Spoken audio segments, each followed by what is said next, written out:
بسم الله الرحمن الرحيم ويا قوم ما لي أدعوكم إلى النجاة وتدعونني إلى النار تدعونني لأكفر بالله وأشرك به ما ليس لي به علم وأنا أدعوكم إلى العزيز الغفار لا جرم أن ما تدعونني إليه ليس له دعوة في الدنيا ولا في الآخرة وأن مردنا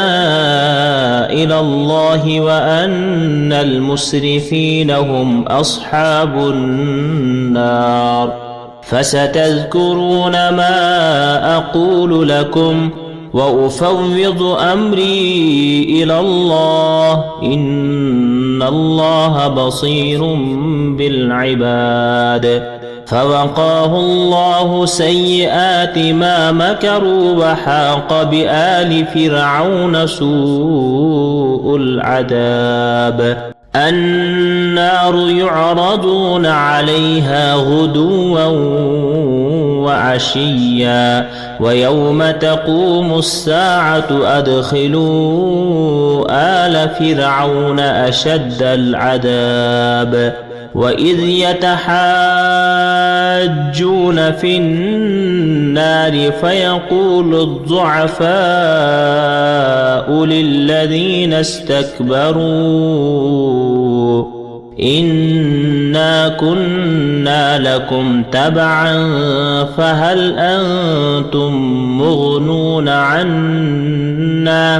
فهل أنتم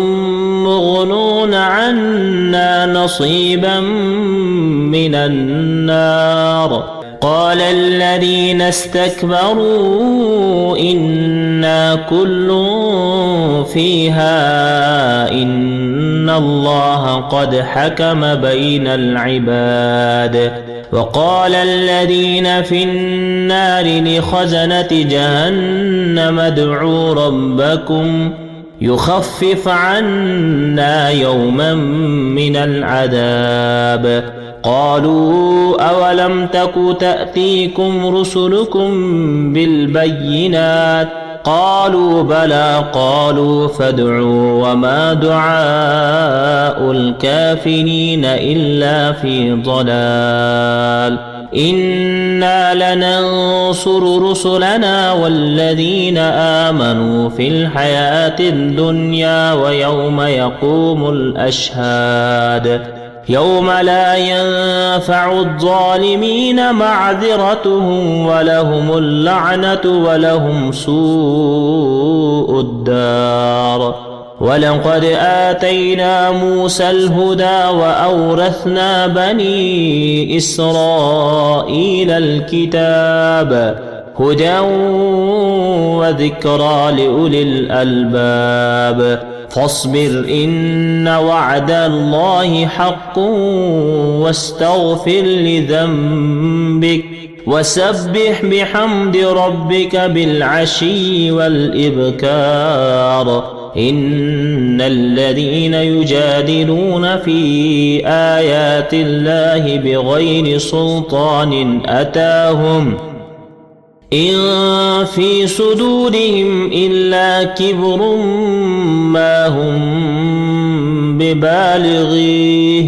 فاستعذ بالله إنه هو السميع البصير لخلق السماوات والأرض أكبر من خلق الناس ولكن أكثر الناس لا يعلمون وما يستوي الأعمى والبصير والذين آمنوا وعملوا الصالحات ولا المسيء قليلا ما تذكرون إن الساعة لآتية لا ريب فيها ولكن أكثر الناس لا يؤمنون وقال ربكم ادعوني أستجب لكم إن الذين يستكبرون عن عبادتي سيدخلون جهنم داخرين الله الذي جعل لكم الليل لتسكنوا فيه والنهار مبصرا إن الله لذو فضل على الناس ولكن أكثر الناس لا يشكرون ذلكم الله ربكم خالق كل شيء لا إله إلا هو فأنى تؤفكون